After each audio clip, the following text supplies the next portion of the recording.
Avez-vous pris dans le passé ces camionnettes jaunes? À l'époque de leur large utilisation, elles étaient partagées à travers tout Beijing.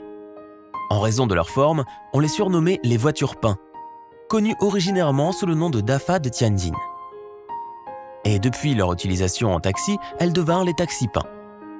Dans les années 1980 et 1990, elles étaient le moyen de transport le plus pratique pour effectuer un déplacement. La réforme et l'ouverture battaient leur plein. Pouvoir se déplacer aisément devenait primordial.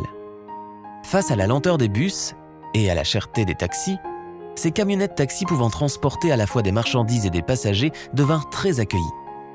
Elles servaient à aller au travail ou rentrer chez soi, à se rendre chez un proche, à voyager ou à déménager. Elles transportaient clients et marchandises pour seulement 10 yuans, les 10 km. Comment ne pas les apprécier? Et une fois la banquette arrière repliée, l'espace était plus agrandi. Elles représentaient l'espoir d'une vie plus facile. Pendant les étés chauds ou les hivers froids, on ne peut pas dire que ces taxis peints furent d'un grand confort.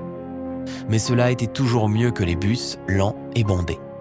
Et comme vous vous en doutez sûrement, le fait que des passagers se pressaient dans les transports publics ne date pas d'hier. En 1899, apparurent en Chine les tramways, la forme embryonnaire du transport public urbain moderne.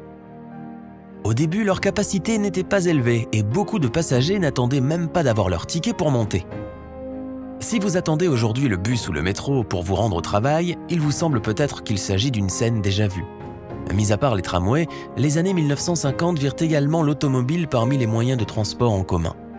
Curieusement, de nombreux véhicules traînaient à l'arrière une queue. À cette époque, sous le blocus économique par l'Occident, la Chine dut faire face à une pénurie de carburant. La paralysie menaçait les transports publics. Zhang Deqing, un ingénieur à Shanghai, proposa alors de faire fonctionner les bus au charbon. Au début, cette conversion ne fut guère une réussite. Les poêles étaient trop lourds. Ces poêles installés dans la cabine des conducteurs gênaient également ces derniers.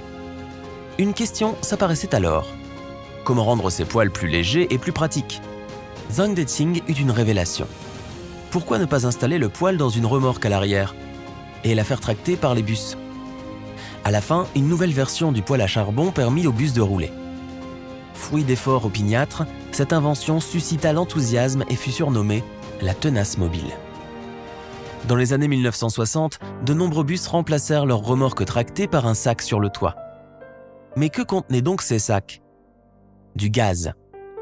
Lorsque le plein était fait, les bus pouvaient effectuer 4 à 5 tournées. Sur la route, le sac accroché au toit ballottait dans tous les sens. Avec le développement du secteur pétrolifère chinois, le sac de gaz fut abandonné et les bus furent sans cesse modernisés. Voici Liu Yanhui, un chauffeur de bus de Beijing. Lorsqu'il se remémore le premier modèle de bus qu'il conduisait il y a une vingtaine d'années, son émotion est palpable. À l'époque, les hivers étaient froids et les étés chauds.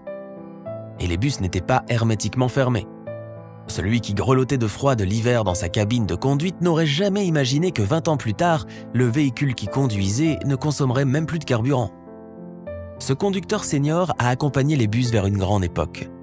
Après un siècle des vicissitudes, les transports en commun sont entrés dans une ère d'intelligence. Les longs voyages deviennent de plus en plus faciles, les roues tournent toujours, les véhicules avancent, transportant les passagers vers des jours heureux.